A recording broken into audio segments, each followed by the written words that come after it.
High, নতুন একটা ভ্লগে তোমাদের সবাইকে ওয়েলকাম। আমাদের প্রথম ম্যারেজ অ্যানিভার্সারিটা একটু অন্যরকমভাবে কাটাতে চেয়েছিলাম, তাই দুজনে মিলে প্ল্যান করলাম পাহাড়ে যাব। তো প্ল্যান মতো আমরা বেরিয়ে পড়লাম আমাদের ট্রেনের উদ্দেশ্যে। আমাদের ট্রেন ছিল শিয়ালদা স্টেশন থেকে রাজধানী এক্সপ্রেস। এইদিকে বনু আমাদের সিঅপ করতে এসেছিল। আর এই মুহূর্তে আমাদের গন্তব্যস্থল হচ্ছে আমাদের দেশের রাজধানী নয়াদিল্লি।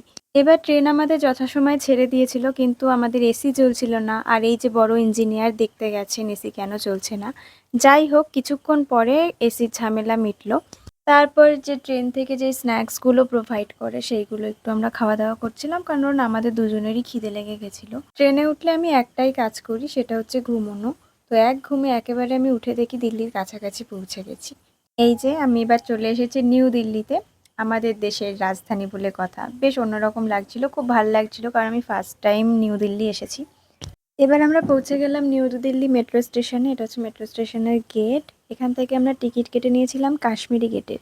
এবার শুরু হলো আমাদের বাস জার্নি। কোথায় যাচ্ছি সেটা জানতে হলে অবশ্যই তোমাদের নেক্সট ভিডিও দেখতে হবে। আজকের মতো টাটা।